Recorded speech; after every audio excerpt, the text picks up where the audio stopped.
good evening. Welcome to the UC Davis Tahoe Environmental Research Center's Science Speaks seminar. My name is Jeff Schlatter. I'm the director of the UC Davis Tahoe Environmental Research Center. We refer to it as TERC.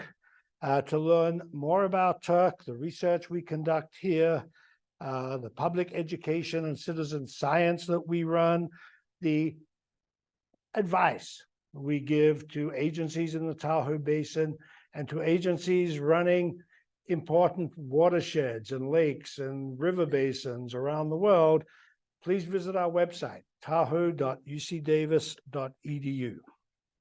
You can also learn there how to follow us on social media and how to get engaged in what we do, be it citizen science, be it docenting at our Tahoe Science Center in Incline Village, and how you can help support the things we do. We put on these monthly lectures in part to be a venue for discussing science and important ideas every month, and we try to make them affordable for everybody to attend. If you want to support us additionally, that would be great through that website. Before I introduce before I introduce the introduction to the, I did want to call out, we are extremely well served by an advisory board, and 4 of our members are here tonight. I just wanted to call them out. You don't have to stand or say anything, but they recognize Jerry Parker, Debbie Fitzgerald, Francis Pierce, and Tim Kozier. So please give them a tremendous hand because they try to rein me in as best they can, but try as they may. Well, okay. This is probably the last of our summer Science Speak series, so we'll be starting our fall ones on October 26th. Steve Sadro, professor in ecology from UC Davis, will be speaking about wildfire impacts on lakes on October 26th. He runs a network of lakes throughout the Sierra Nevada, so that will be interesting to many of you. We have our Tahoe Film Festival. Which one is this, Heather? The 5th, 6th, 9th? 9th.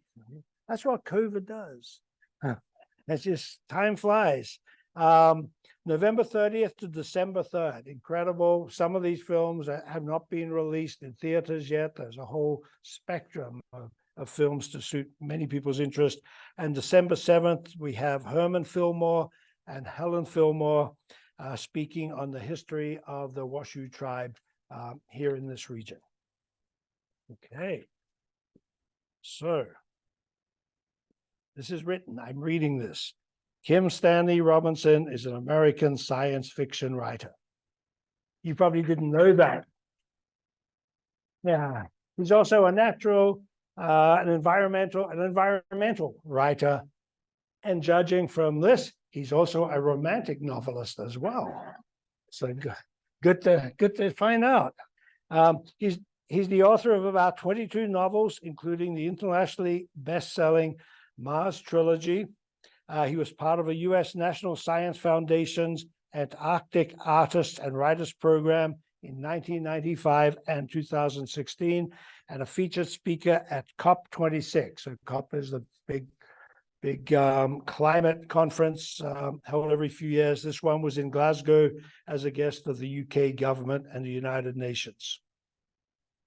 Many of his novels and stories have ecological, cultural, and political themes and feature scientists as heroes. So clearly, he's a nonfiction writer. He's won numerous awards, including the Hugo Award for Best Novel, the Nebula Award for Best Novel, and the World Fantasy Award.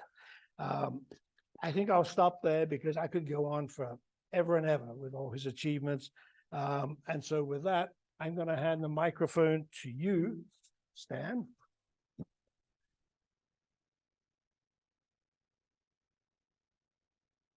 Let's do this. Yeah. Okay.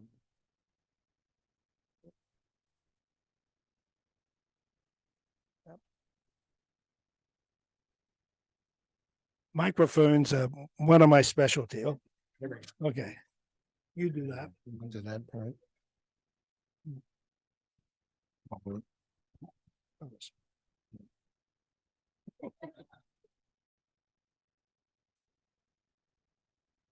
There we go. I got it. Thank you. Yep. Oh, my Lord, let's go back. Thank you, Jeff, for that kind introduction. And thank you all for coming tonight. What a pleasure for me. And I hope for you too, as the evening goes on. I know for sure that I've got a bunch of Sierra lovers here in the audience. And I have to confess that I'll spend about 45 minutes here telling you things you already know with amateur photos of my own. So this is like a slideshow from the 1950s with your crazy uncle going on at huge length. And I want to say that I'm doing my best here to make it out of my book, which is 570 pages long with like 80 chapters. And we only have this 45 minutes. So I'm trying to select a few themes that can be illustrated and might be of interest to you. Even knowing the Sierras as well as you all do, it will be, I hope, angles that you will find of interest as we go forward. But mainly it's going to be constructed as a slideshow so we can enjoy all this together. So I have a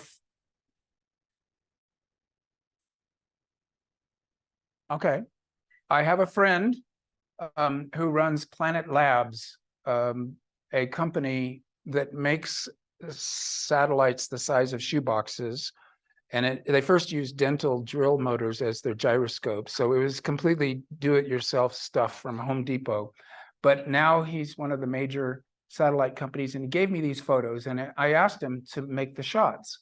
So we have from, Mono Lake and that strange bench of exposed granite in North Yosemite, down to the bottom of the Kern, essentially Langley, and the Great Western Divide, the Kauai's, the strange Kern Canyon, the Big King Canyon, the King of Canyons, and the Middle Fork of the Kings. And then there is a long caldera, nicely seen from space, a big old volcano that, or whatever a caldera is, blew up just 500,000 years ago and blew up the Sierra Crest, so that Mammoth Mountain sits in the gap, the only gap between here and there of the High Sierra. And I enjoy looking at this and could spend the whole time of our together saying, oh my God, like, look at, if I'm right about this, look at Desolation Lake. It's gigantic. Well, anybody who's been in Humphreys Basin, you come to the shores of Desolation Lake and it's off the scale. Looks like Lake Michigan or something. And it's indeed visible from space relative to the rest of the lakes, etc. But let's go on. Besides which, he gave me more, and these are at 60-degree angle. And that is, of course, Mount Whitney. And that is Lake Teleño, the magic spot, Norman Clyde's favorite spot, hard to get to. And Mount Wallace and Wright, easier to get to, but not on trail. Beautiful stuff up here. The road to Whitney Portal, currently blown away by that hurricane or tropical storm, and Whitney Portal, and the walk up North Fork of Lone Pine Creek gets you to Iceberg Lake, gets you, over here, Iceberg Lake, and to, I think, a close-up, also from space. And so here is Iceberg Lake, as usual in Iceberg. And here, maybe Whitney Pass over here.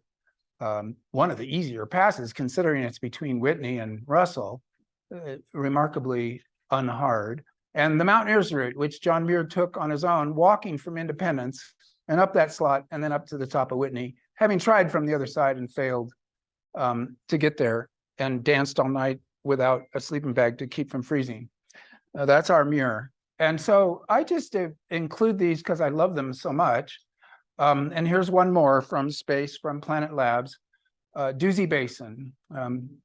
So the walk up to Bishop Pass, Doozy Basin is this giant quadrangle, the upper lake there, Thunderbolt Coal, the Palisades, North Palisade, Brower Palisade, I call it, Middle Palisade, Agassiz, etc.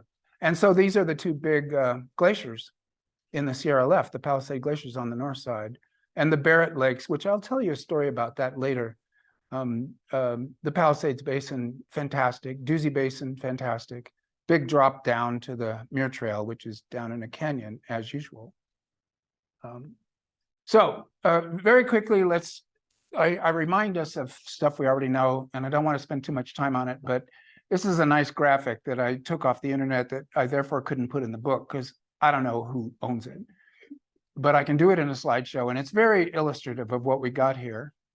And so we know the Sierra is a batholith that developed underground, and if it had volcanoes, which it did back in the old days, but our Sierra did not, it cooled underground. And if it had, then you would have Lhasa, you would have Shasta, you'd have the Cascades. They came to the surface as volcanoes, but the Sierra not. And so we have granite instead of volcanic rock. And a wonderful illustrator illustrated this to my request. That's the batholith about 80 million years ago. And so these are plutons, like the tooth-like features, individual plutons jammed together. They're bubbles of granite. They cool underground, taking 10 million years to cool. That's why all the crystals. And they're jammed together so that there are gaps between them, which is going to explain a lot about our Sierra. And so this is maybe 5 to 8 miles underground, and then the world happens, rain, weather, it all gets washed away down into the Central Valley, and we end up with that. So as it got, the overlayer got worn away, it was also tilting up. So as we all well know, and here's as clear an example of it as anywhere else, the west side, incredibly long, gentle approach, maybe 100 miles, an angle of very low. And then the east side, a big drop off, maybe 10 miles, the same kind of a drop. And that's the shape of our High Sierra. And also the Sierra all the way up to here. A pluton, these individual bubbles. I picked this picture because this is the Cartridge pluton, and it's the clearest example I know of how the Sierra works morphologically for us walking over it. So this is taken from near Pinchot Pass. That's almost certainly Lake Marjorie down there, which has glacial silt in it. It makes it a lighter blue. And you go down the Muir Trail, and then you go up Upper Basin off here to the right. But notice this big chunk of granite. It's the Cartridge pluton. There's no famously whiter granite than the rest, more silica, less everything else. And so over here is Cartridge Pass, an old pass, no longer there. Mount Ruskin is one of these. Hilariously, this is called the vernacular needle, the least needle-like peak in the Sierra. And that's names in the Sierra. There's many a stupid name. That's probably one of the Palisades over here, but I'm not sure. So I include this because I am trying to be selective in my slides and have a little bit of instructive value to them, that this is an amazing picture of a pluton top. And here's what I want to say. You want to be on pluton tops as a Sierra backpacker. And indeed, the canyons between the plutons, as you know, deep and not always easy to cross. In fact, this is what I'm leading up to. This is my own conceptual notion. The High Sierra has pluton tops that the French would call massifs. These are massifs where all the land is high here and the canyons are between them. And so this is my own breakdown of the High Sierra. And probably I made a mistake here in terms of that's an oddity. But these canyons between them, on a backpacking trip, what you would want to do is get up onto one of them and circle them, go around on top. If you have to make the drop from one and go climb to the other, which does indeed happen sometimes, you are in for that 3,000 foot down, 3,000 foot up, sometimes no trail. And this is a workout. So getting on top of the great massifs and spending time up there. And some of them are not obvious until you've spent some time up there in the Bear Lakes. It doesn't occur to you that this is a big high tableland where you're up high all the time, and the ridges between the basins are maybe only 500 feet or 1,000 at most, rather than the monster 3,000 foot drop and rises, which, well, we'll get to this later, maybe. 3,000 feet is not as bad as it could be. In Switzerland, it would be 6,000 feet. So this is why you have chairlifts in the Swiss Alps.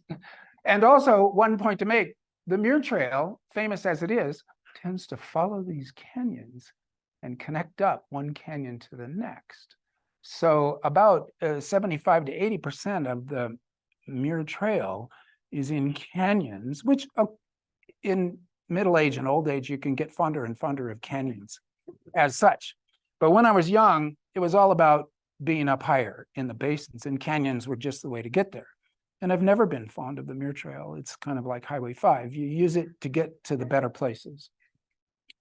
So Sierra granite always looks like this, right? And I don't even know for sure what peak this is, because there's probably 20 of them that somewhat resemble it. Might be Mount Rhinestein, but I don't know.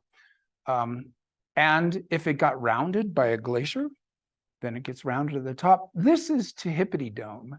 This is twice as tall as Half Dome. This is like 5,000 feet from the bottom to the top. And of course, the Native Americans worshipped it for reasons you can guess. And there is indeed a painted rock at the bottom of it. But the map, this was our badness. Using this map, we tried to find painted rock, and that probably covers a half mile. We never found painted rock. It's only one boulder painted on the underside. So I recommend to you both seeing Tehipite Dome, which is a pain in the ass to get to. You essentially, the best way is to go from the west, from Courtright Reservoir, and take this trail and then drop 3,000 feet into the valley. Not great fun, but then another 10 miles of untended trail gets you to Simpson Meadow. And anyway, it's hard to get to Tehipite Dome, but it's worth it. And in the 19th century, it was quite famous, the famous Tehipite Dome, because it was hard to get anywhere in the Sierra. So you would go see something like a 5,000 foot plinth. But once the road systems were set in, the further from the road, the more tendency to forget that it ever existed. So Yosemite Valley, everything's famous. Tehipite Dome, forgotten, more or less. So I bet some of you have been there, and it's kind of great to see it. But don't use this as the map to find it. I never found it. And we maybe have Scott, we have an archaeologist here tonight, I hope. Scott, good to see you. I bet you may have seen painted rock, but one thing all of us can see much easier is hospital rock. Right on the road, coming up from Three Rivers up into Sequoia. And what an awesome thing. I suppose the whole Sierra was painted like this, but you need an overhang so the rain doesn't rain onto it for 5,000 years and wear it off. So this is underneath a bit of an overhang, and it's still there. It's the best petroglyph,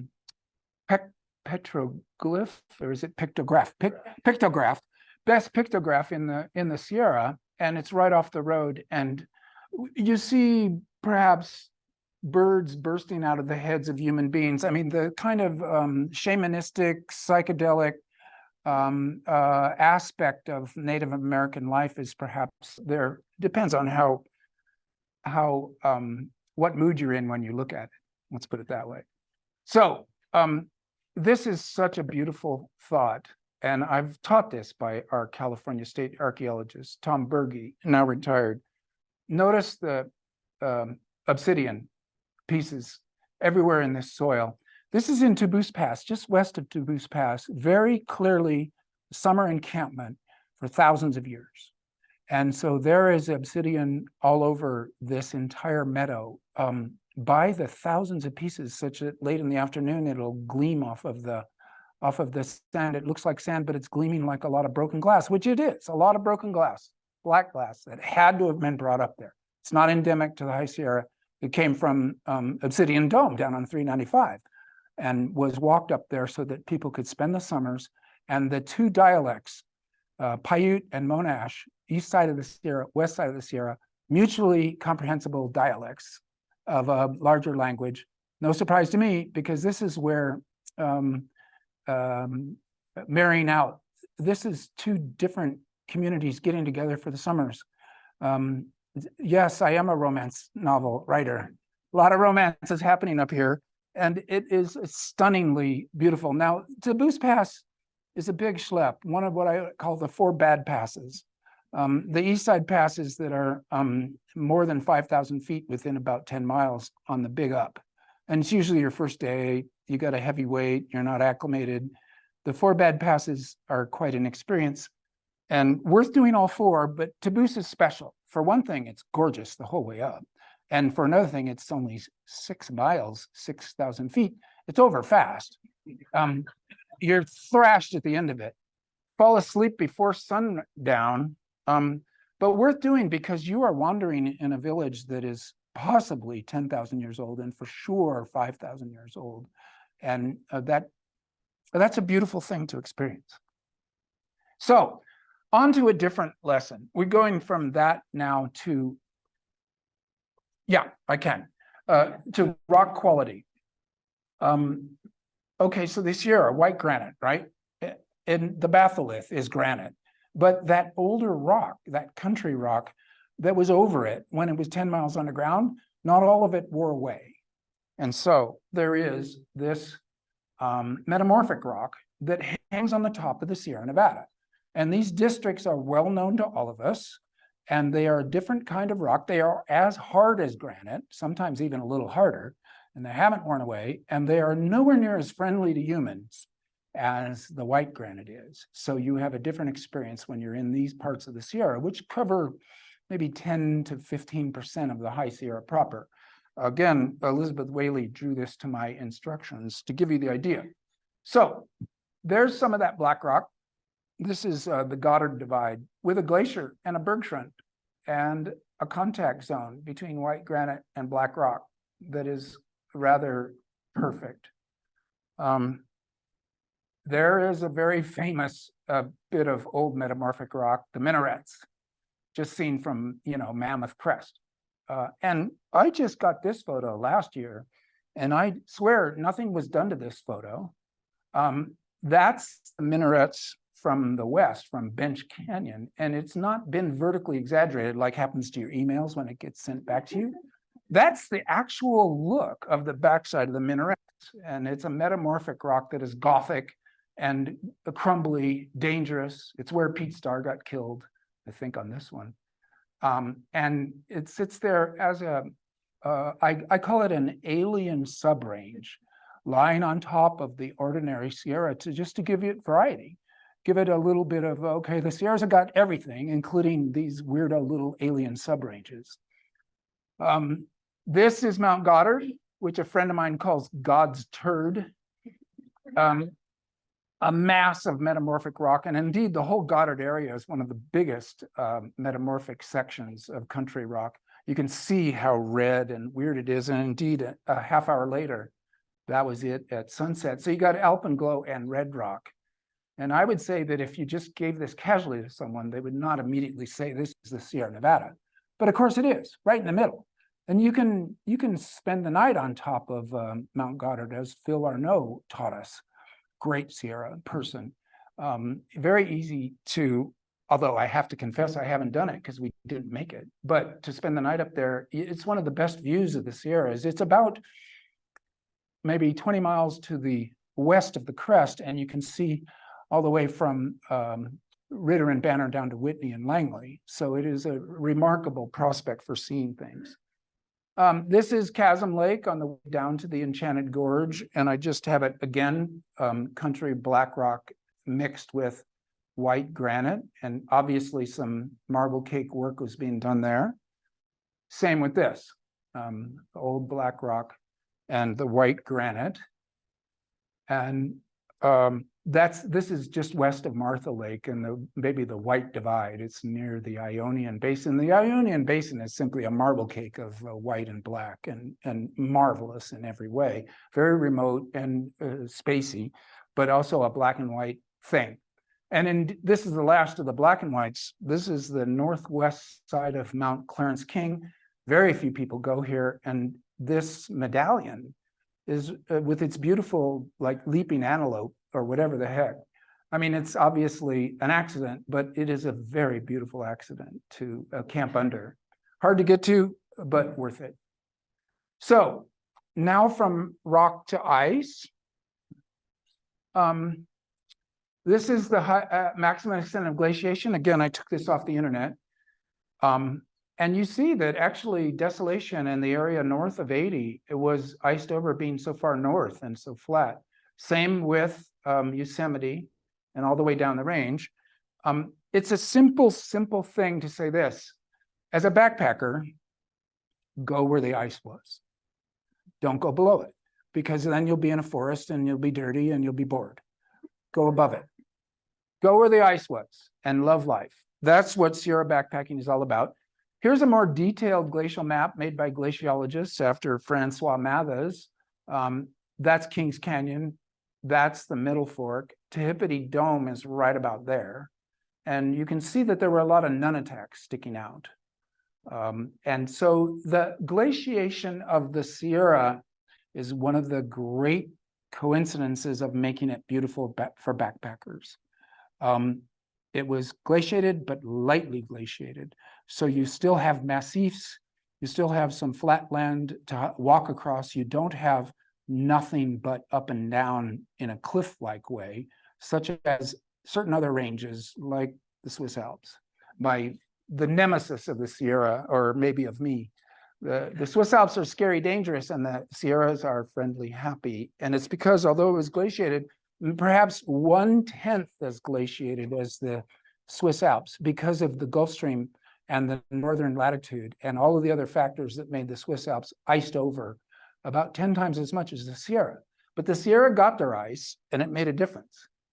So this is a very famous schematic by William Morris Davis. Mountains, they start like this. The ice comes during an ice age and eats them away. And then when the ice leaves after the ice ages, you have this. You have the hanging valleys down to the canyons. You have the higher basins. You have to understand, Davis was in the Alps and in the Norwegian Alps. He wasn't in the Sierra when he made these schematics. And so you get the mechanism of why glaciation matters. And for those, since you guys are all Sierra people, that's of course looking just like the White Mountains, which didn't get much glaciation being in the rain shadow of the Sierra. This might have been what the Sierra looked like during the Ice Age. This is what it looks like now, except not. This is what the Alps look like now. The Sierras, they look like that. I concentrated on this. And what I mean is, it is so lightly glaciated that the basins have not met each other and turned into steep, sharp ridges with gendarmes and horn peaks. There's still parts of the Sierra that, although glaciers made these, they also left these. And so you get like that. You see, in the Swiss Alps, that would not be there. The ice would have met on both sides and it would be more like this. But the Sierra has a lot of this high rock, tops of plutons that never got glaciated and were often out of the ice during the ice ages. They were nunataks and they sit up there and they're sandy as hell. They're DG, decomposed granite, with their own life communities, a beautiful biome and great to walk on, of course. One of the things that makes the Sierra what they are is that with some effort, you can get on top of these monsters, like the Dana Plateau near Tioga Pass, but they're all over. And one of them, this is going up to Mount Langley. That's Mount Langley. It's just a summer snowstorm, and we're going over New Army Pass. That's probably Old Army Pass right there. That ramp, which is an easy thing to walk or even run, you see runners all the time, it wouldn't be there in the Swiss Alps. It would have been, the glacier on this side would have et over to here. The glacier on this side would have met it, and you would be on a knife edge ridge. So this is, I like having this understanding of why the Sierra is so friendly to walkers. Okay, the Ice Age is over, and this I just took from an ordinary flight from Sacramento to Las Vegas, the Palisades Glaciers. With no snow. This was probably 2015 with an iPhone. That's the biggest glacier left in the Sierra. and the second biggest one's right next to it. And then these are the Norman Clyde glaciers, et cetera, et cetera. I was happy to see it.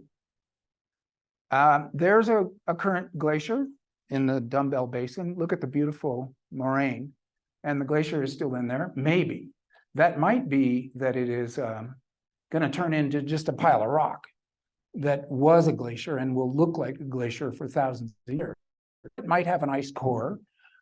You could assign graduate students, or you could probably use LIDAR now. There's probably ground penetrating radar that would tell you if that's icy or not.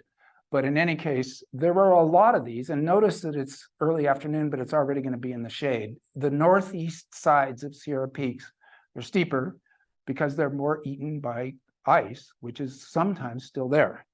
But you know, we're in climate change. And I want to share a story with you that is relatively new to me. This is the top of Dead Man Canyon. I love it because Coppermine Pass, this is actually the peak, 1, 2, 3, 4, 5 is also the pass. There's a trail that Judge Wallace built for mules to come up here. You can still take it, go right over the peak, go down the ridge line, and get to his copper mine, which I put in quotation marks. It was totally bogus. It was just his excuse to spend every summer in the Sierra.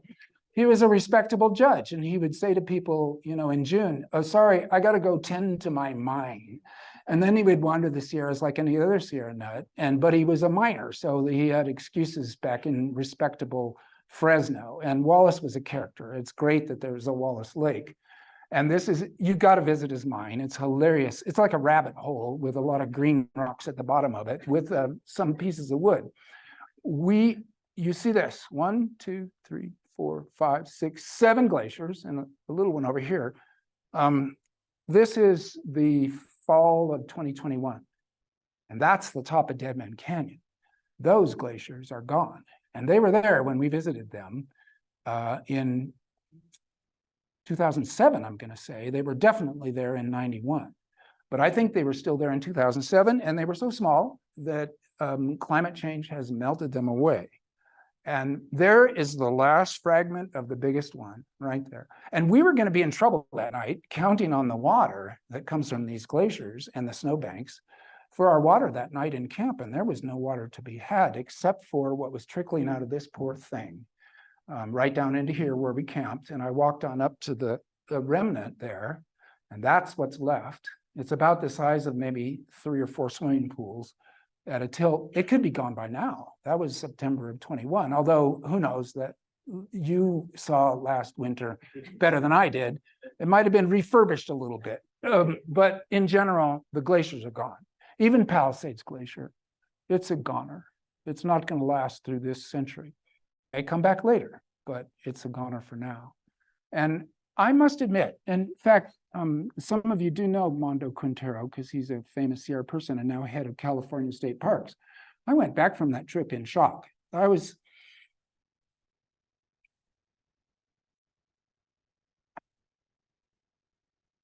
don't know what I was grieving for, but I was grieving, maybe for the Sierra. Mondo goes, well, Stan, it's a sky island. It's a sky island. There have been droughts so bad that Lake Tahoe was 200 feet lower, and there were full-on sized trees that we find 200 feet below water in Lake Tahoe. The droughts have been terrible, like the ones that sent the Anastasi somewhere else. And all the time, the Sierra's there, and it's near the Pacific. Some water's going to hit it.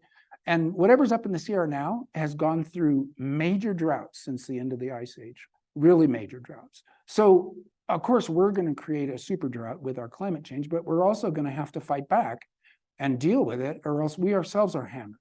So he suggested something I want to share with you. The Sierras are like the canary in the coal mine kind of a situation.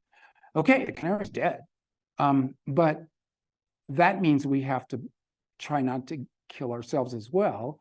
And in the saving of ourselves, a resilient extremophile biome like the High Sierra, being used to radical extremes of temperature, of radiation from the sun, et cetera, that they're going to survive, and there will be deaths, there will be inns of ponds, there will be glaciers will be gone, but it doesn't mean that it's going to turn into one of those desiccated basin and range Nevada dead ranges, which is what I was fearing when I saw the glaciers gone. We need to attend to it, but it's not like my shock and grief was perhaps out of proportion to the reality of the situation. So many thanks to Mondo for calming me down about that. Okay, let's change to something more fun. I needed to change to something more fun, and one always does. The fun of wandering in the High Sierra. You end up in moments like this. Not all of us got across that log, but the water was only thigh deep. So Terry, of course, got over it, and then we also had to, and we're not as good as him. But whatever, this is what walking in the Sierras is like. So sometimes quite cosmic, Forester Pass, dynamited out.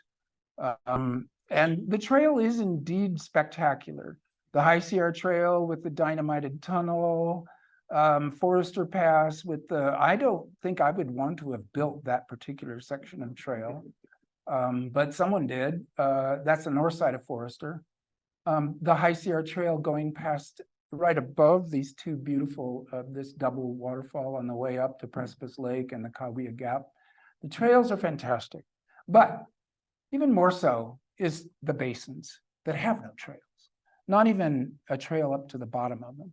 And there are at least, there's 20 named ones. And since the basin is simply the top of a glacier, and you saw that map of the glacier cap, I would guess that there, depending on definitions and how small you wanted to get, since it's fractal, there's probably 100 basins in the High Sierra. Each one of them could be your favorite. Each one of them will be fantastic. They will be different, whether they're facing north, south, east, west, or any of the angles of the compass. They will have a different vibe. They will be different whether they're facing out into the Big Valley and Owens Valley or facing out into other parts of the Sierra. They'll be different if they're granite or if they're metamorphic rock, which will be pokey and stick you in the back and be dirty and be a different kind of a ground and different kind of plants, although it'll be quite wonderful also. So all of the basins are fantastic. This one is Dumbbell Basin, hard to get to, one of my special favorites. And a lot of times in a basin, you're wandering, tiptoeing through the tulips kind of way, in that it's not hard work to cross a lawn like that. And this is what we love. So a basin. The word is unusual and used only in this sense in the Sierra Nevada. It's probably Joseph LeConte Jr.'s fault, although I think he picked it up from others. A basin, like a wash basin in your bathroom, is round all the way around.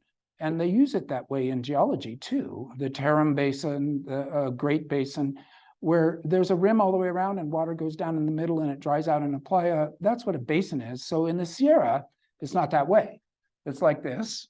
And I'm proud to say I drew this myself, and I couldn't get Elizabeth Whaley to do a better version.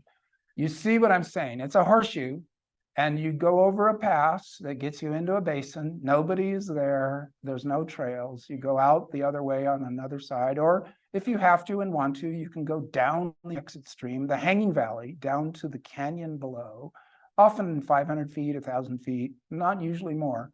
And this is the special space of the High Sierra, because in the Alps, they've been ground away. You simply go from there to there in a single shot, and there you have your chairlift or whatever. But for walking, for camping, for being with these little ponds, this is what the light glaciation of the Sierra has left. And it is a worthy goal, especially if you're not a climber, you don't want to get on vertical faces, and that's me for sure. A worthy goal to visit as many basins as possible and just spend a night in them and go on to another basin, or spend a week in them and explore them. That's Sierra life. Let's see. Okay, so named basins. This one is between the Kaweahs and the Great Western Divide. Quite wonderful. Black rock on this side, or red, ferocious, and then beautiful white granite on this side. And it's a neat pass. It's a double pass up here, Lion Pass, which we did a couple of years ago when we were going to Dead Man Canyon. Fantastic. Pioneer Basin. This is just near Mono Pass. And note that the pioneers, so-called pioneers, Hopkins, Crocker, Stanford, and Huntington.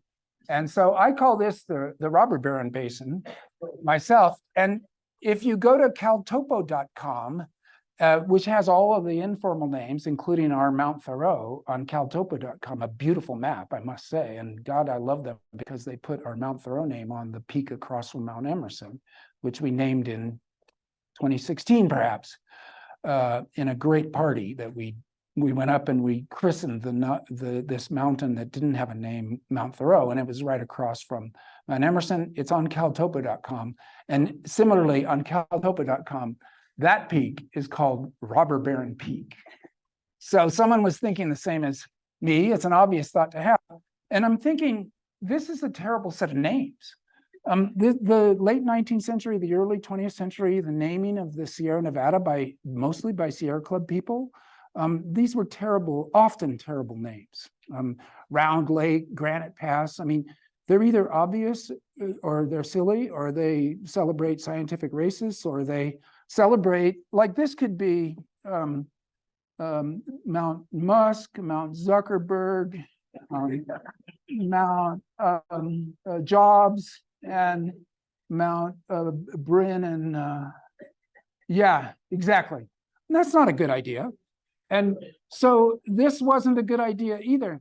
And there aren't enough women names in the Sierra. So in my book, I have chapters on let's change all the names. And I'm partly playing around, I'm partly serious.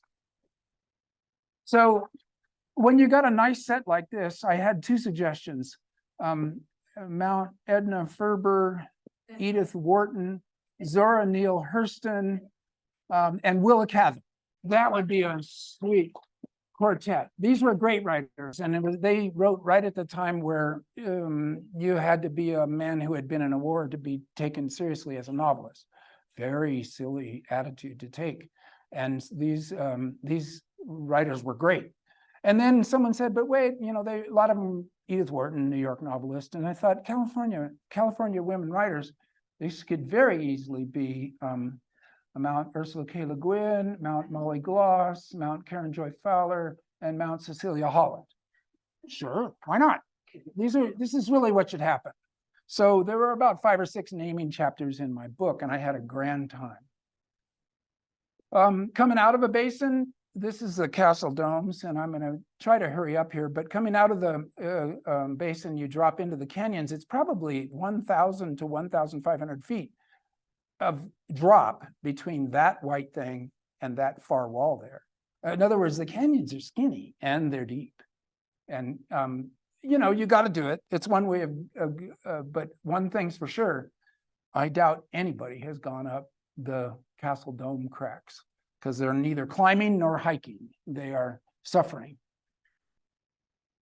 The basins are often more like this. This was in the last big snow year, 2011, or one of the last ones in Doozy Basin, one of the very greatest of them. Oh, if you don't want to be climbing out of a canyon without a trail. And here's my buddies, Daryl and Carter, were coming out of the canyon that the Muir Trail is in, Bubbs Creek Canyon, and going over University Shoulder. I do not recommend that. That was a mistake. The guidebooks sometimes say, you know, class 2. But class 2 has a wide variety of, there should be an extra number for effort. So technical difficulty class 2, effortfulness 11. Getting from basin to basin can also be hard. This is Observation Pass and Observation Peak. And this is an ordinary class 2 pass, and foreshortening makes it look quite ferocious. But once you get up on it, and here's a clue that it took us a while to learn. If the cliff is fuzzy, there's a talus on it. That talus wouldn't be there if it weren't 35 degrees or less. It would have fallen off and been a cliff like the cliff over here. So we look at that, we go, and then up on it, it looks like this. It's not that bad. I mean, it's doable. You can walk it. You don't feel like you're going to die. And it wasn't even that hard. Many passes are like that, and those are the good ones. Bushwhacking, on the other hand, is always bad. This is George Creek, and there are many bushwhacks in the Sierra, canyons, in effect, that don't have trails in them. I used to like them in a kind of a masochistic way, and I hope I still do, because I'm going to try one in about 2 weeks that is famous for badness, but I figure why not? The old Muir Trail went up Cartridge Creek from the Middle Fork, and the trail has been gone since 1932 when they made Mather Pass and they sent the trail up Palisades. But Joseph LeConte and his wife Helen, they used to go up Cartridge Creek with their burros and horses. It was a real trail with switchback still at the Triple Falls. So we're going to see if we can find the switchbacks of the old Muir Trail. But it's going to involve like this. And of course, I don't like it. Stream crossings. Better if you can find a fallen tree that fell across that creek. Oh my gosh, isn't it a blessing when those things show up? I want to say as a high altitude person that the forests and the canyons are gorgeous, and some of them, like this one, would have been drowned if the Bureau of Reclamation had put in the dam at the Middle Fork. Really, there was a cutout in Kings Canyon National Park. The whole valley floors of the Middle Fork and the South Fork were cut out of the park in case they built a dam down there and drowned the Kings Canyon. This was perfectly possible in 1940. It's only recently that they decided they would never do that and made it national park all the way down. But this forest would have been underwater. And the meadows in the canyons, gorgeous. This is Grouse Meadow. I just wanted to include those because some people accuse me of being kind of a rock hound and not fond of forest. And it's true, but it isn't totally true. And then you're at campsite at the end of the day. This is above Lake Marjorie, and the beauty and peace of sunsets. I cut out about 50 sunset photos because you've all seen them.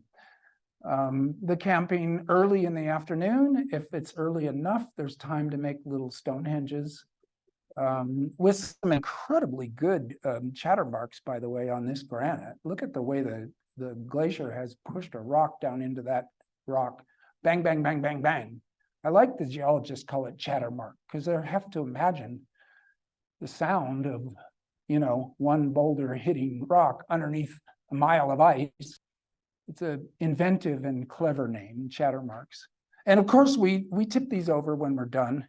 We don't leave them. We don't want to mess with other people's experience of wilderness. Oh my God, people have been here. I hate that. I often knock over trail ducks if they seem to me not functional. And more sunset. Oh yeah, sunset can sometimes get quite extraordinary in terms of showing you things, because this is over in the Milestone Basin, over on the Great Western Divide at Milestone Peak, looking back at Whitney and Russell. And then you can see that although Russell is a mighty peak, more than 14,000 feet, Whitney is a real chunk of rock. And it seems, I can't be sure where Muir went up it, but he only did it once. And when he took young men up the second time, he crossed up here over to here because he didn't want to go up that last section of the mountaineers route twice. He didn't want to endanger other people than themselves. And that does look pretty fierce. So we do some snow camping, mostly on snowshoes. We retired from cross-country skis because we were falling too much. And snowshoes makes it easier to look around. Every trip we started like this. And we had satellite, we had weather reports for much of our lives, but we only had the departure day was the departure day. And taking off in a snowstorm can be exciting. When it's not snowing, it is quite spectacular. And I'm sure many of you will recognize Humphreys here. You can get into nasty situations where if you combine snow and bushwhacking, which I have stupidly done here in order to dodge the Eschenbacher ledges over here, I thought, well, I'll just go down this thing, but I don't know how I got there and I don't know how I got out of there. It happens. Campsites in the snow can be rudimentary and desperate because you just have to find a flat spot fast, or they can be quite beautiful and special. And at night, especially low enough, under 10,000 feet, you can have a fire. We only do this when it's snowing or when we're on snow trips and we're well under, where there's wood everywhere, because of course we've given up on fires in the Sierra, but this was just about 7,000 feet overlooking Hetch Hetchy, and there was a lot of wood around and we had a fire. It was so unusual. It was fantastic. And then in the morning, you can have the beauty of camp. And in snow, there's no trails, there's no people, there's no mosquitoes. It's pretty great. And it's not that cold. It really isn't. If actually, a lot of you know this because you are Sierra people, and some of you have been in colder places than the Sierra. It's not that cold in the winter, and you want it colder than freezing, and you don't want it colder than about 10. And danged if the Sierra doesn't just stick in that zone pretty much all winter long. It's quite fabulous. And you can go up to the top of Williamson in the snowshoes. That was why the bushwhacking up George Creek. And so there's Independence down below. Well, maybe that's Independence, maybe. Well, wait, that's Lone Pine. But in any case, it's like an airplane. You're like you're in an airplane, but you're up in the Sierra. And occasionally, and this is just desolation, Island Lake on the other side of desolation. The lake froze, then the wind blew it all apart, and then it refroze. And I really thought I was in a dream hiking down onto this one day. And it was in one of those winters where there wasn't any snow, but there was ice because it was cold, but snowless. Worth going up there in the winter to see things like this. So quickly, the animals, the rock star of the High Sierra, the marmot, they like to have their photos taken. They do the Ingrid Bergman thing. They tilt their head to the side. They're hilarious characters. The deer are not afraid of people. Notice Terry's foot. And it's like the deer was like, "Why are you on my trail?" Bears, young bears don't like to be seen. They're abashed. They're embarrassed. They try to get out of the way. Old bears are like, "What are you doing?" And actually, this bear was so big that none of our photos were in focus. we clearly hands were shaking as we had to walk by this guy. It was one of the more awesome encounters of my life. It's so close and so black of a bear. For me, an unusual experience. And of course, the pika, the champion, the great spirit of the High Sierra, living in its rocks and collecting food. You know, it doesn't hibernate like the marmots. It gathers and dries grass all summer long and has it tucked away, and it's subnivean. It lives under the snow. It's on a sky island basis. It can't have its body more than about, the air can't be 80 degrees for more than an hour, or they overheat and get hyperthermia. So they go deeper into holes, they go higher up. At a certain point, they're going to get islanded out. So they're another canary in the coal mine, the pika, but meanwhile, they seem to be everywhere, and they're very assertive little guys and beautiful. And the Sierra Nevada bighorn sheep, which I thought I would never see. There are said to be about 600 now, but when I started backpacking, there were 100. And it's been the success of the Endangered Species Act to help these guys to get back up there. And 600 is good, more will be better. They'll always have a genetic bottleneck in their past. They'll be able to date. You know, if they get back to full health, there'll still be a moment where there was only 100 of them. And these three were very suspicious of us. Like, what are you doing here? Because we were, again, off trail. And then this herd. Oh my God, it was a great moment. After being in the Sierras 40 years, suddenly a full-on herd of Sierra Nevada bighorn sheep. So yay for the Endangered Species Act and for federal science, for our US government, of the people, by the people, for the people, saving our cousins. I love it very much. We're also working on the yellow-legged frog, endangered because of putting fish in every single damn Sierra lake for fishermen. This was a crazy idea. And it hasn't quite stopped, but also luckily the national park ecologists and the national forest ecologists, maybe the California state ecologists, are clearing ponds of fish, and they're very happy about it. Gill nets, some dynamite, maybe some poison, although that of course has its downsides, since you kill everything and then you hope it's the frogs that come back and not the fish. Many of these ponds should not have fish at all. And so getting rid of them is another good thing that's going on. Quickly, birds, mountain bluebird, that's low altitude. The grouse, they're all over. They're hilarious. That's a mom running away, making sounds, come after me, and she's saying to her kids, stay away, stay in the bushes. And the kids were all following her, going, Mom, why are you so upset? And they're following her. She's like, no, no, get away. I'm trying to sacrifice myself. And the kids are like, but why? Don't leave us. And so as a survival strategy, it wasn't working. It seldom works. But grouse are beautiful. And an osprey. And rosy finches, less of them because of the fish in the ponds that screw up their lives. I've seen this now 3 times, a bald eagle over the High Sierra. Pretty common bird in some places, but not in the High Sierra. So that was a glorious thing to see. And a coyote on the beach. Somebody says, just read it yesterday, wolves in Sequoia National Park. Now, this is one of those folk rumors everybody wants to believe, but the scientists have not yet got the DNA. And there can be really big coyotes in the High Sierra. So, okay, let's hope it's wolves, but even if it's coyotes, it's pretty fabulous. And this is on the shore of that Desolation Lake I pointed out, which if you draw back a little, there's a couple more mammals, my son and his friend. The shore of Desolation Lake, look at that. I mean, it beggars the imagination to have a lake that is, I mean, Lake Wanda is almost as big, but it's cut by a peninsula. But Desolation Lake is simply off scale and remarkable to hike around and look at. So very quickly, the people.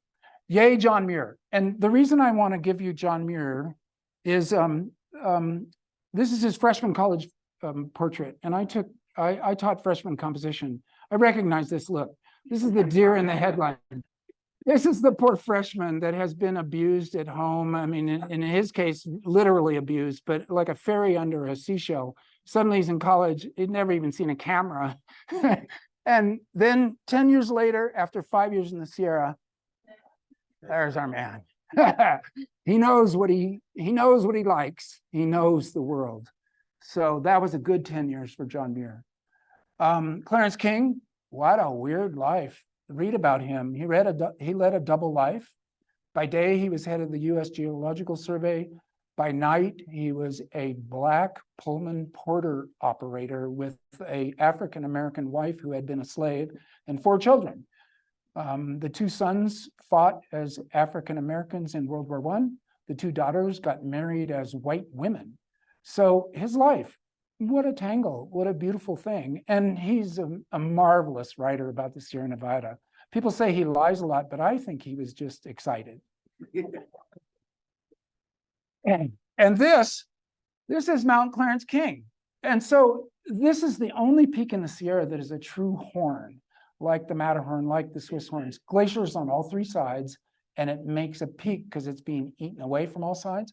Sierras aren't typically like that, where you've got the sloped side and the steep side at best. But they were on Mount Brewer. They saw this peak to the north. They named it after Clarence King. He was a lucky man in many, many ways. Mary Austin, a lucky woman in many, many ways. Tough woman, great writer. And she lived in Independence. Her house is still there as a state monument, or at least it has a sign outside saying it was hers. She's mostly a desert person, desert writer, but she did go up to Kearsarge Pass a couple times and write about the Sierra. So I count her as a Sierra person. And there is a Mount Mary Austin overlooking Independence, and it was named by this guy, the pack who walked like a man, Norman Clyde. And Norman Clyde, too, was a soulful character, a beautiful guy, not a writer, but a reader of Homer and Greek, and he lived in the Sierras. He was married young. His wife died of TB. He went to the Sierras and he never came back. That's Norman Clyde's story. With 50 first ascents, which is, impossible to do now, but hard to do at any time. And at the Bancroft Library, you can see the summit registers for all of the peaks in the Sierras on that system. There are 253 of them, 50 first ascents Norman Clyde, but every single register I ever looked in was signed into by Norman Clyde with a comment on the weather. And sometimes several times. And so in the 1920s, he was just spending his time up there going from peak to peak. And but you can see in his face that it was a kind of a getting away. There is Helen Marion Gompertz LeConte, Sierra Club worthy, and she and Joe LeConte getting married, little Joe LeConte, the son, was the big event for the Sierra Club. Oh my God, it takes up a whole issue of the magazine. Marion Lake is named after her. She wrote many fine columns for the Sierra Club Bulletin in the early years. And I want to point out that the Sierra Club was an early feminist organization, mostly because of William Colby. Huge encouragement to get women up into the Sierras in the early Sierra Club days. They went to the sororities at UC Berkeley and Stanford, said, come on up, gals. And they said to all the wives, you got to be here too. And for a lot of women, this was like an escape to freedom. 1 month a year, they were Sierra people. And the rest of the time, they were in Edwardian America doing what they had to. And so Helen is a fabulous writer. And so is Marion Randall Parsons. She was Muir's last assistant, a good writer, and a painter. And she was said to be able to play all of Beethoven's sonatas by memory on the piano, but only if no one was in the room with her. So this is like the, I reckon that we would now rate her well onto the autistic spectrum. But she married an older man, Parson, who died shortly thereafter. And after that, she stayed with the Sierra Club. She made about 50 ascents of hard mountains. And there's a Mount Parsons in South Yosemite that's named after her husband, but I think it's named after her by acclamation. Peggy Wayburn, she was a debutante from a New York private university like Brandeis or Smith or Radcliffe, perhaps, I forget which. And she married a guy that she fell in love with, and it turned out he was head of the Sierra Club, Ed Wayburn. She came out on a Sierra trip and had to like take off high heels and immediately was up in Kings Canyon. Spent a month. Her essay about it is hilarious. And she became a wilderness writer, quite well known. And this photo is actually on the path between the Cliff House in San Francisco and the Golden Gate Bridge. That path that's along the coastline, there's one plaque. I think Ed and Peggy got that trail in San Francisco made into a formal walking trail.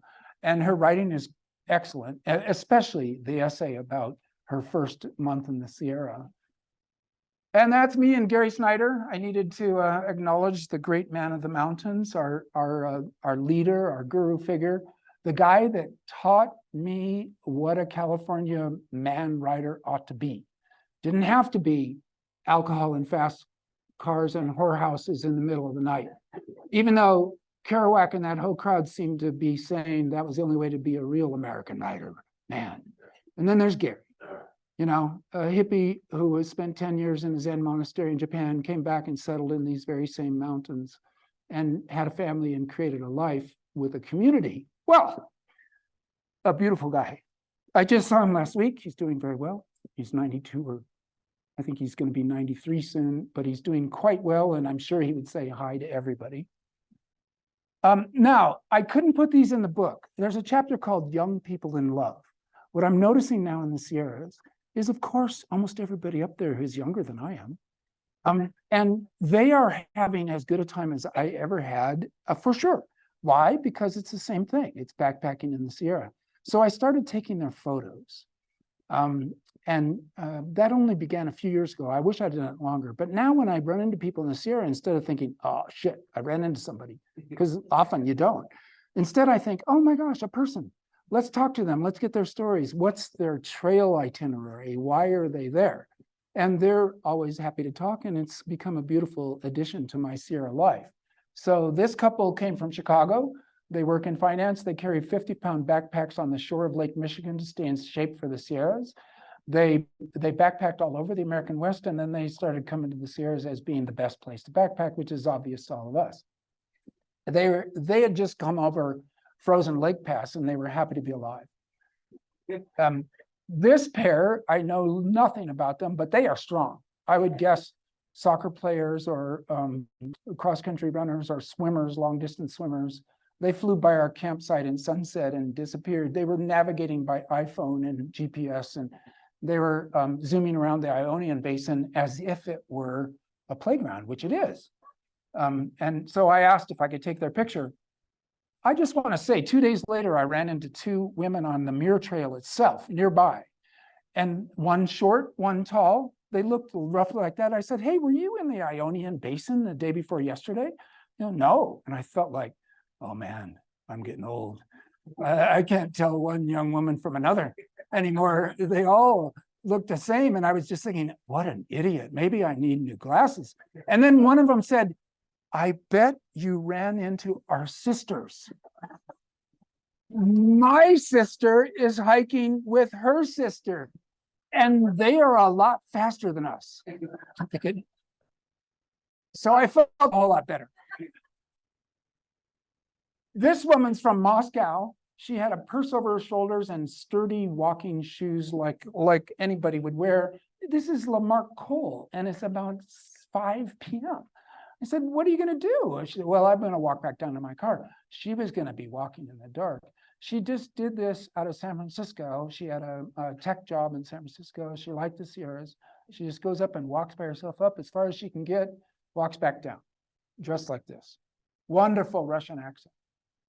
And this is Norma and Tina. They were going to be climbing Mount Miriam and Mount Rice. And we were going in at Big Pine, and I just asked if I could take their picture. These are climber gals, not just walkers. And so it could go on like that forever. Almost the last story here. We were in the Palisades Basin, and I was leading, and I don't like leading. I don't like being a guide for other people. But these were great guys, and one of them was a reporter from the New Yorker who was going to be writing about me in the Sierra. And I was in Palisades Basin, and I was thinking, damn, I wonder why that campsite wasn't there that I know so well. And this guy showed up on the morning we were going to leave over Thunderbolt Pass, and he gestured. He wanted to talk. He said, can you help tell me where I am? And I said, oh, hell yeah, I can tell you. I can help tell you where you are. And he said, I thought I was at Knapsack Pass. And I said, well, yeah, you were. And he said, well, where are we right now? And I pointed to the map. I said, we're right here. And he goes, no, we're not. I was at that lake a half hour ago, and I know for sure. And I thought, that's why that campsite wasn't there. I had been lost in Palisades Basin for about 18 to 20 hours without knowing it. Just a mild feeling of something's different here. But I would have taken that reporter from the New Yorker over Isosceles Pass instead of Thunderbolt Pass, and it would have been a disaster. Partly because I would have been cursing myself for the whole trip out, and he would have had to say, Robinson seems kind of hard on himself. He's very irritable, and Robbie, you idiot. But this guy was in the right place, but he thought he was in the wrong place. I was in the wrong place, but I thought I was in the right place. We were perfectly symmetrical. We solved each other's problem. He was from Nashville, Tennessee. He just bought the Roper High Route book and a map. He had never been up there before. Got a backpack on. I said, how did you get in shape in Nashville, California? He said, I went up and down my driveway. I said, you went up and down your driveway? And he said, well, my driveway is 4 miles long. And so his name is Tim. Maybe he's a great country star, because I could never see his face in this Lawrence of Arabia hat. And I was so blown away by being in the wrong place that I wasn't paying attention, and I didn't get his last name. So if that's a famous country star, then more power to him. I'm going to end with this. There is Doozy Basin and Agassiz, and this is, of course, at sunset. Strange things happen in the light. And here's our great California artist, Tom Killian, same place. My first night in the Southern Sierra was about there. And so I have a copy of this print. I love it dearly. Killian is a great artist, and the fact that he's ours is amazing.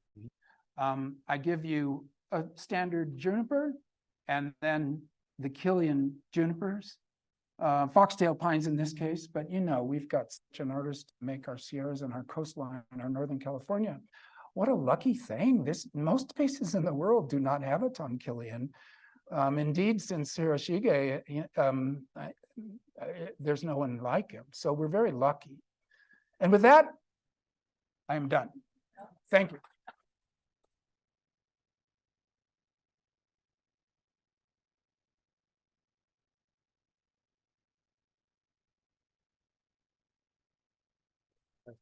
Okay, and I have to answer them. Yeah, I get to pick people to ask questions.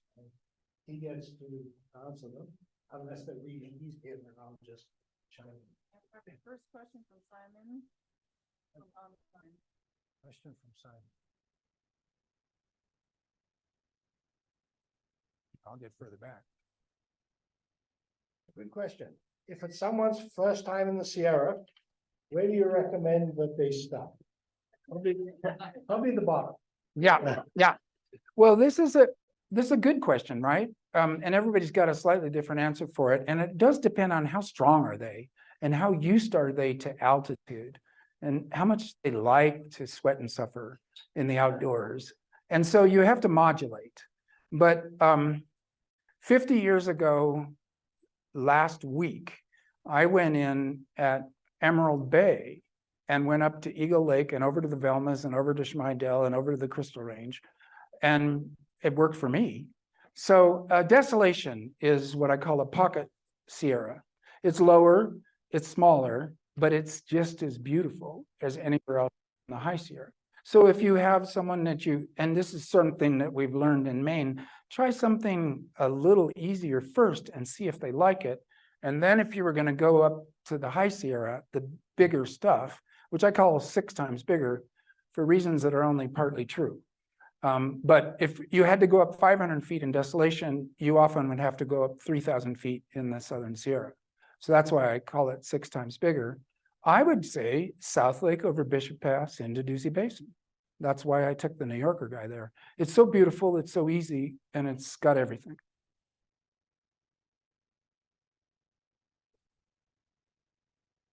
Yeah. We're going to give you a microphone which is.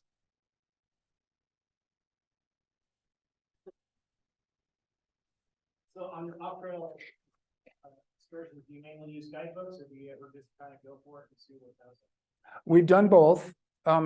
At this point, we kind of know what's out there, but you can get locally lost for sure, in the sense that you know where you are in the roughest way, but you don't know how to get to where you want to go next. And getting lost is kind of fun for a while. But guidebooks, the Secor book, Peaks, Passes, and Glaciers, that's like the Bible of a reference. And then Phil Arnaud's book, High Sierra, he's inspirational. And in my book, I have an annotated bibliography, and some guidebooks are in there. Maps are better. I think it's fun to look at the map through the winter, or Google Earth now, and say, I wonder if we could do that in a week. And sometimes the answer is no, but it's fun to find out. So I don't follow other people's suggestions where to go. Right from the get-go, and in fact, ridiculously, we would drive from San Diego to Desolation, passing the entire Southern Sierra on the way, because the name Desolation had convinced us it was the best place on Earth. So that was us being ignorant, but we remained ignorant the whole time. We're still ignorant.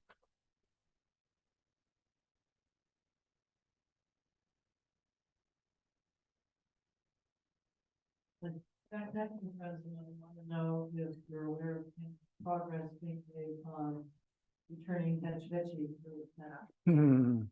Well, I think not. I am going to speak to the Restore Hetch Hetchy annual meeting on October 7th, somewhere in the Bay Area. I don't know where, but I'll be there. And I will say to them that Hetch Hetchy being returned, having the dam taken away and returned to a high meadow, it's going to happen. It will be beautiful when it happens and important. It might not happen for a while, like in our lifetimes, but there's no rush. This is what I'm going to say to them. I don't know how happy they'll be with my talk. But here's what they would say, and I want to share with everybody. You can conserve 95% of the water and 75% of the electricity out of the Hetch Hetchy reservoir down in Don Pedro and Lake Eleanor and Cherry Lake. So, and that was obvious even when they made the Hetch Hetchy Dam. So as I say in my book, that was a deliberate murder of the idea of the national park, that you couldn't get away from the imperative to make money and to have water. And making a national park wasn't even good enough. They managed to flood one of the most beautiful valleys in the High Sierra, one of the big three. And so I have this fairy tale. There were 3 sisters. One of them they made queen, one of them they forgot about entirely, and one of them they murdered. So Hetch Hetchy should come back, and when it does, it'll be fabulous, but no rush. And right now, no progress. Progress was being made until 9/11. And on that day, there were many beautiful ideas that were taken off the table.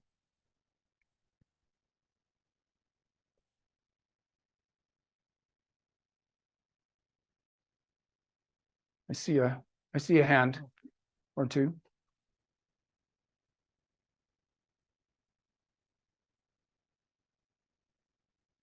Which is the one they forgot about? Kings Canyon.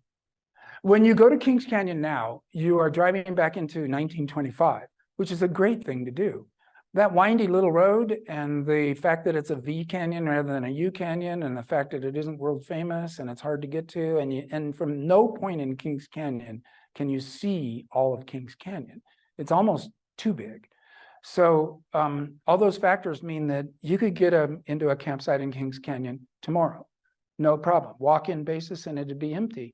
It's got a really poor facilities, but only in the sense of comparing it to Yosemite. It's kind of fun to be in the 1925 of the forgotten Kings Canyon. Many of you will say, well, hey, Kings Canyon is my favorite entry. And you just take the hit of a remarkably long, slow drive. And it's fantastic when you get there. But it's also a deep hole, like Rhodes End is at 5,000 feet. And Granite Pass is 11,000 feet. So your first day is going to be a hard one. Many trips have you a given average summer or how many? Yeah, well, it's changed wildly over my life, to tell you the truth. I'm a record keeper. I like to keep calendars filled up, and I keep them. So I know that I've done around 150 trips. And I know most of them, I can list them all, but they add up. Some years there would be 4 days in the Sierra. Some years there would be 6 weeks in the Sierra. And so it's been back and forth and back and forth. I added it up in the roughest way when I was writing this book. And I think it comes to about 2 years of Sierra time, which, you know, lucky me. I mean, Kenneth Rexroth, the poet from San Francisco, spent about 5 years in the Sierra. John Muir spent 5 years straight and then went back when he could. So, and some of you you live in the Sierra, so how do you even count it? But for me, being living in Davis, California, at almost sea level, 2 years, it feels like I did a good thing. It's certainly some of the greatest days of my life have been up there, and I've made strong efforts to get there. And I have to give thanks to my wife for covering the home front, since I was ostensibly the house husband, taking care of the boys, whilst my wife was a full-time chemist for U.S. Geological Survey. So when I left, I think it was a little scrambly at home. But then I would take the boys up with me to Desolation to ease the pressure on that front. And I tried to keep a balance. There's a story I tell in the High Sierra book, is you can fall in love with the Sierra to the point that it wrecks your life in the lowlands.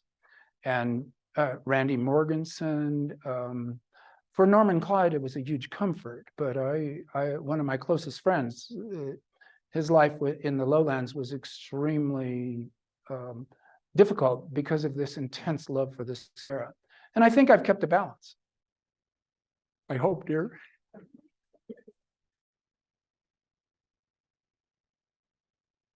You talked about a sense of rethink brought over from the High Sierra for climate change.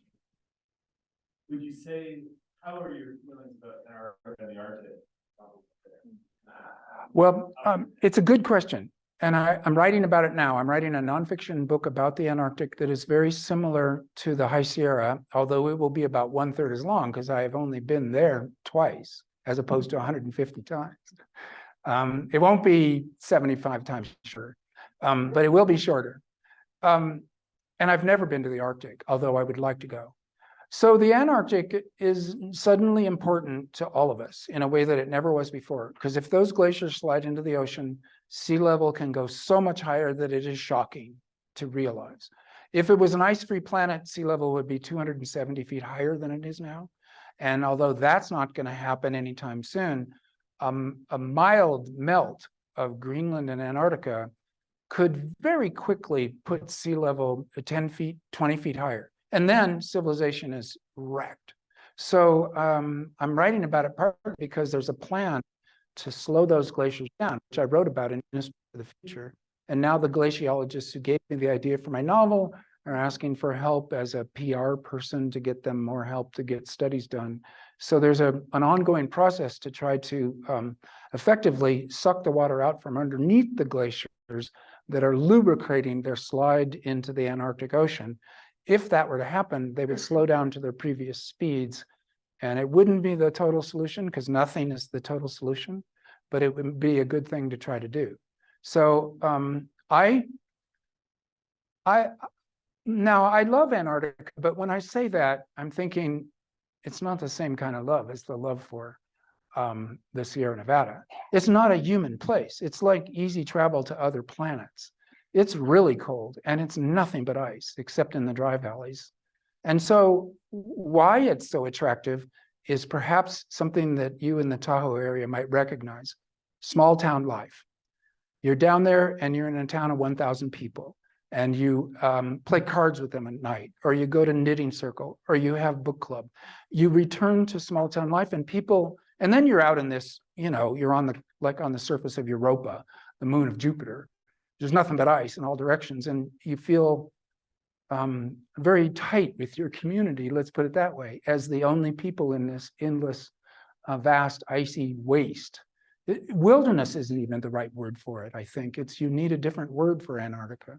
So it's interesting to think about, and I do not worry about it, but what it could do to the civilization. And like I was a beach kid when I was young, grew up on the beaches of Orange County, Southern California. I loved the beach, and the beaches are doomed.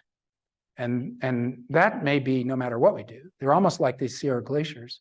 A very small sea level rise will drown every single beach in the world because by definition, they are at sea level. So as much as one loves beaches and beach culture, they are in terrible trouble because they're another canary.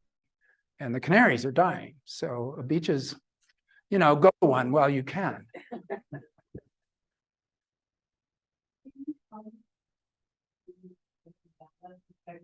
Affected your writing of your science fiction and your science fiction world? I can try. It's been a bit mysterious to me, but what I can bring to science fiction is it's no longer the cardboard set that is the bridge of the USS Enterprise. In other words, science fiction was an urban literature of mostly guys, mostly engineers, mostly New Yorkers, and science fiction was indoors. So you could have the planet Trantor in Asimov.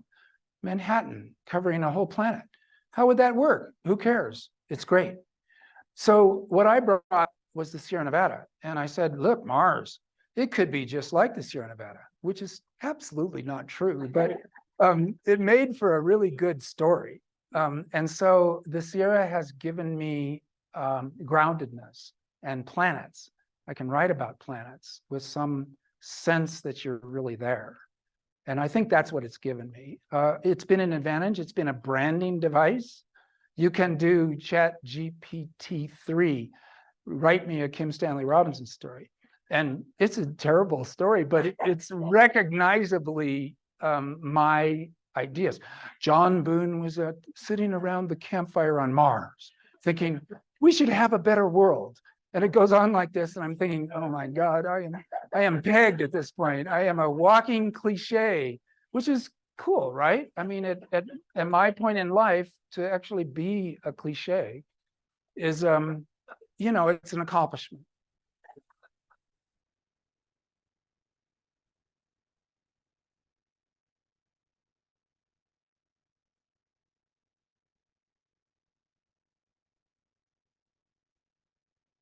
Yeah, two questions. I'll let you decide if you want to answer. One, I wanted to ask you about your writing process as a writer, but also when I read your books, I get this impression that I'm largely hanging out with you, your characters, and how much is that true? And drug use is a common theme in your books, your novels.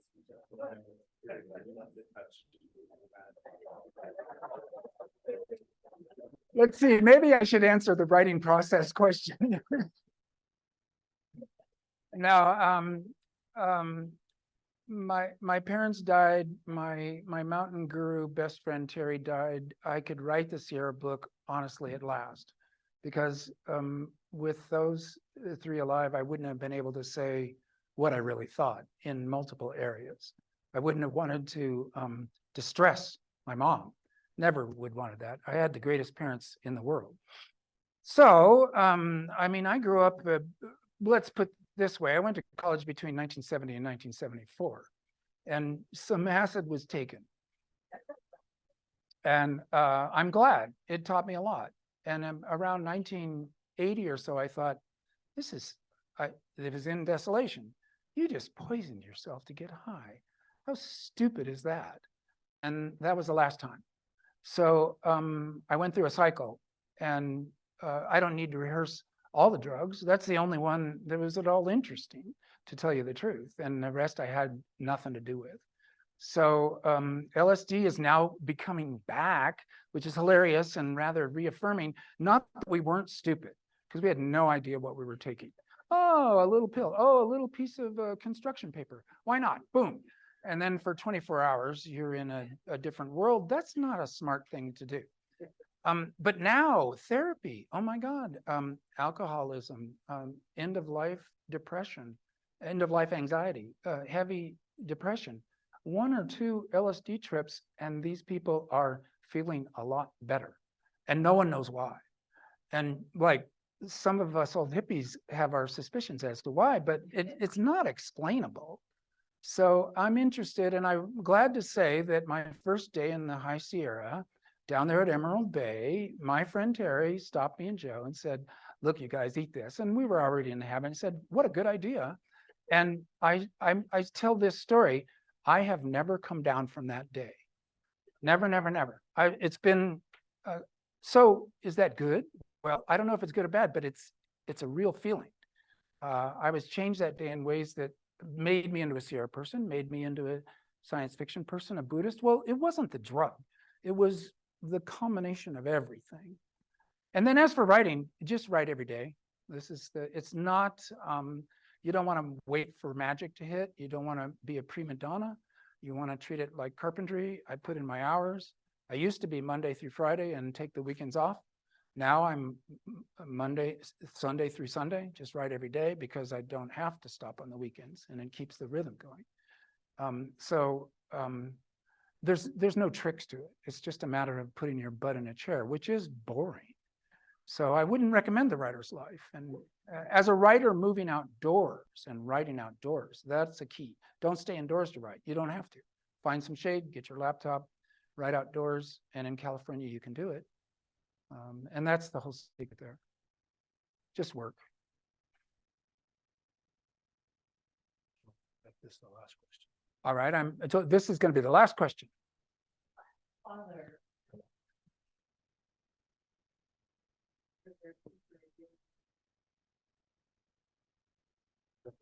Oh.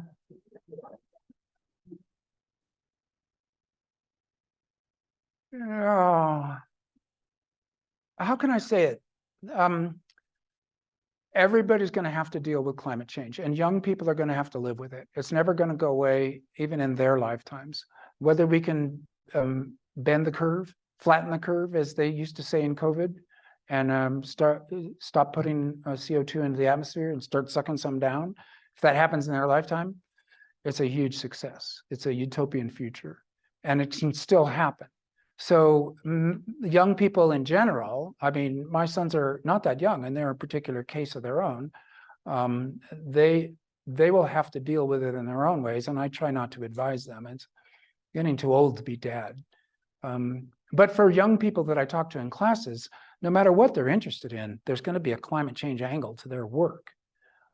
Every field is going to have a green possibility if you follow it. So, this is maybe I can end with this. Remember the 80s. There were bumper stickers that said, "The one who dies with the most toys wins." Now, that was either somebody making a joke about 80s culture, or they really believed it. And it depended if it was a Toyota or a BMW, whatever. But that phrase was existential despair. It was saying life has no meaning. You get into American culture, you consume, maybe you produce, but mostly you consume, and then you die. What's the point? Well, now we've got climate change. We either solve it or civilization crashes. Meaning has come back. There is no question that we have an existential meaning, which is to get through this century without a mass extinction event. The problem of meaninglessness has gone away. And so young people are looking at me going, maybe I'd be better off without meaning. This is a rather grim meaning or an intense one, an inescapable fate. Most people don't like inescapable fates, but we all have them. Even if there weren't climate change, we have our inescapable fates. So with this one, they have a project, and this is existentialism again. Since the world means nothing, you have to make up the meaning. And the way you make up your meaning is to have a project. You pursue your project. And that project organizes all the rest of your meaning systems and your life in general, and can bring you a sense of reward, or at least that you aren't floundering in existential despair. So this is what I say to young people. My own sons would go like, Dad, we've heard this so often, not again. So I save it for others.